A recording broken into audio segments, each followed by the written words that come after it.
Hey, I'm at my parents' house for Mother's Day. You can see their backyard behind us. I just wanted to talk for a minute about bands who kind of come to me and ask about if they should focus on PR or touring.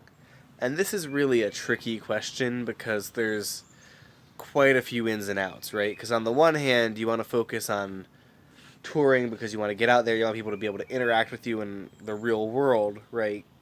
But simultaneously, you need PR. People need to kind of care.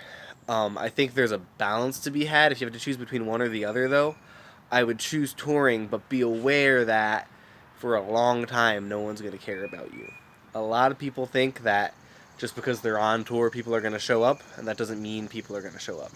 Simultaneously, with most PR campaigns, even if you get a ton of positive reviews, that doesn't mean a ton more people are going to show up to your shows, okay? That's just because a couple things. A tastemaker blog might get, 50,000 regular viewers if it's the top in its genre. Those 50,000 viewers, even if they're only in the US, what are the odds 20 of them are going to be in the same town? Or 20 of them are going to be in the same town and like your band? You know? And that's okay. Don't think that because not a lot of people come to your show after your big PR campaign that you're a fuck up. You're not a fuck up. It's just PR. We've talked before about how with PR you kind of need to drive, and it's after multiple campaigns that you're going to be able to find long-term success. And similarly, with touring, you need to drive, right? You can't just expect it to come. You need to hit a town and then hit a town again and then hit a town a third time and then people are going to start to come, Hell, look at how many shows you have to play in your hometown for people to want to come to your shows, You have to be smart and you have to be careful with both. So, if a band comes to me and says they can do one or the other, I usually recommend touring, but with the understanding it's probably going to suck. And that's okay.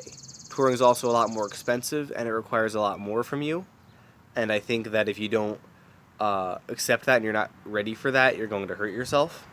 So I think it's important to accept and be aware that you're going to be on the road, you're going to grind, while for a metal band, a small PR campaign can cost anywhere from $300 to a few $1,000s.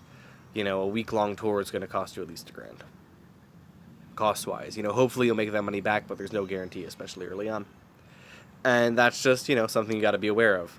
So get your name out there just by making those direct interactions. I've talked about that so much, and I really can't emphasize enough. Go to a show, talk to fucking everyone. Everyone loves it when people at shows talk to them, especially those people who are there who don't know anyone for whatever reason. They want to have someone to interact with. I know that's weird, I know it sucks, I know it's hard. But this is part of the whole no 0 days thing, is you want to be able to reach out to one new person every day. And you want to reach out to one new person every show so that they can feel the love and want to be part of something greater. Just a few thoughts for you on this beautiful Mother's Day Eve. Take care.